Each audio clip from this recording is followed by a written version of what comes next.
Bismillahirrahmanirrahim. Assalamualaikum warahmatullahi wabarakatuh. Ketemu lagi dengan Ibu dalam mata pelajaran prakarya dan kewirausahaan. Nah, di sini kita akan membahas tentang perhitungan harga makanan awetan dari bahan hewani.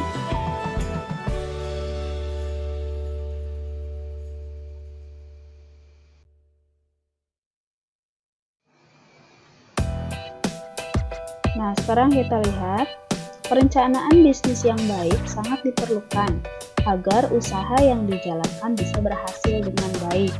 Nah, dimulai dari ide, kemudian adanya usaha, nah kemudian target pasarnya di mana.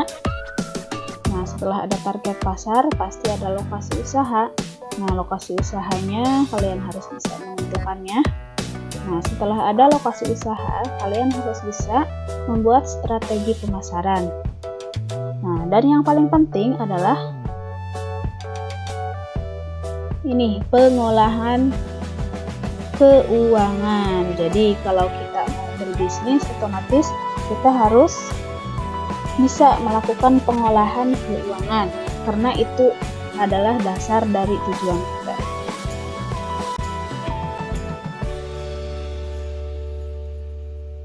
Nah, untuk pengolahan keuangan itu tersendiri, yang pertama, kita harus ada biaya investasi. Investasi itu banyak, bisa melakukan peminjaman, bisa melakukan negosiasi dengan orang lain, atau dengan bantuan pihak lain yang bisa membantu keuangan kita. Dan yang kedua, ada biaya operasional. Nah, pengolahan keuangan yang kedua, biaya operasional sangat harus diperhitungkan. Nanti apabila biaya operasional lebih besar dibandingkan dengan labanya, maka kita akan rugi. Yang ketiga, ada HPP atau harga pokok produksi. Harga pokok produksi di sini juga sangat penting dikarenakan kita mau menjual harga berapa, tetapi kalau tidak tahu harga pokok produksinya untuk apa. Nah, jadi untuk mengetahui harga jualnya, maka kita harus mengetahui harga pokok untuk produksinya. Dan yang terakhir, setelah kita tahu harga pokok produksi, maka kita akan tahu berapa harga jual produksi atau HJP yang diinginkan berdasarkan laba yang akan kita tetapkan, mau 20%, mau 30%. Nah, kemudian di sini biaya produksi makanan hewani marginnya lebih besar dikarenakan operasional dan resikonya lebih besar. Maksudnya adalah, jadi beda dengan makanan nabati. Kalau makanan nabati itu meskipun biaya marginnya kecil, tetapi untungnya bisa lebih banyak karena bahan pokoknya juga bisa lebih murah. Beda lagi dengan hewani. Contohnya kalau ada daging atau ikan yang asalnya dari hewani, dan yang hewani itu sifatnya lebih mudah rusak dibandingkan dengan nabati, jadi tidak mudah awet. Nah, ini resikonya lebih besar, maka biasanya keuntungannya atau marginnya akan lebih besar. Nah, untuk selanjutnya, nah di sini kita akan membahas tentang HPP. HPP itu adalah harga produksi, ya. Nah, yang pertama dari investasi. Nah, investasi itu tadi kita lihat sumber dananya mau dari mana, kalian tentukan sendiri. Sumber dana itu banyak, ya. Kemudian yang kedua ada biaya tetap. Biaya tetap itu adalah biaya yang harus dibayar tetapi tetap itu maksudnya tiap bulan. Contohnya kalau listrik itu tiap bulan harus dibayar, kalau air tiap bulan itu harus dibayar. Apalagi kalau sewa gedung, pembayarannya adalah bisa saja per tahun atau per 5 tahun. Itu adalah biaya tetap untuk bisnis yang akan digunakan. Nah, di sini ada listrik, air, gedung. Kemudian ada biaya tidak tetap. Biaya ini bisa saja berubah. Jadi tidak seperti sewa gedung juga bisa berubah, tapi jangka waktunya agak lama.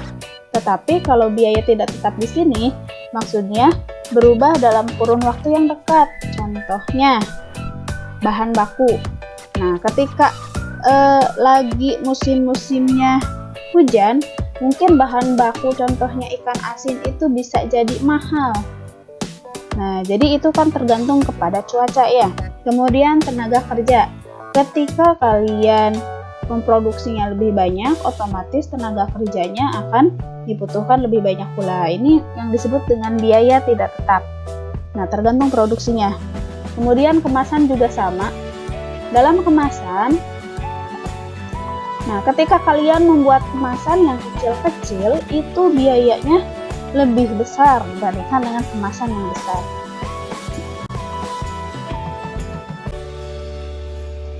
Nah, selanjutnya di sini kuantitas produk sangat mempengaruhi HPP, jelas ya.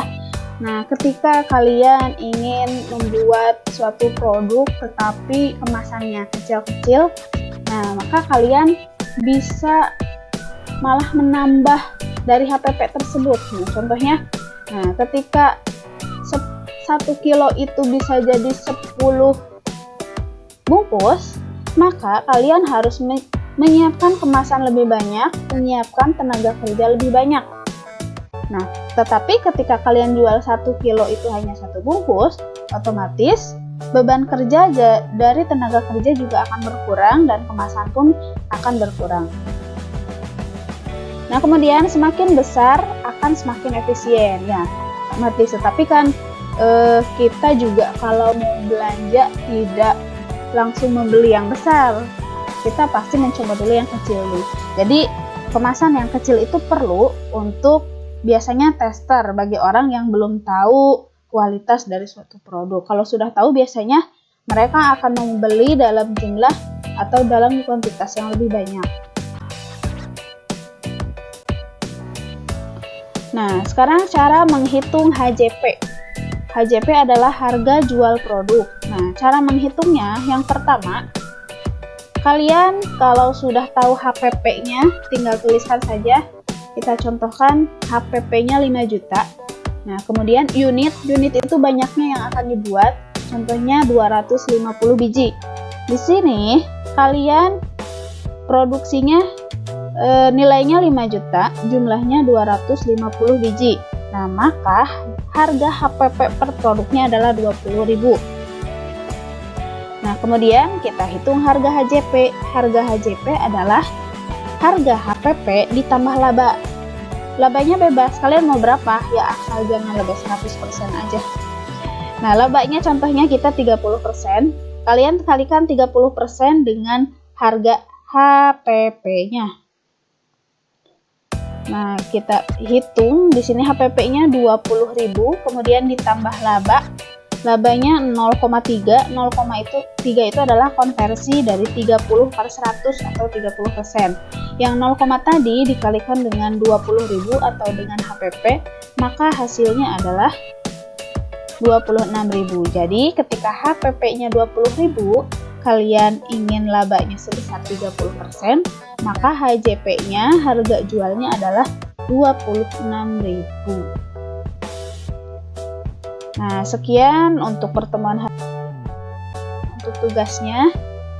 Di sana diupload di Google Classroom. Di sini tentukan HJP dari biaya produksi sebesar 75 juta dengan produk 500 unit dan laba yang diinginkan adalah 25%.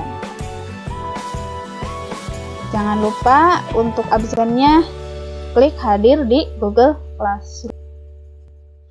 Terima kasih. Wassalamualaikum warahmatullahi wabarakatuh.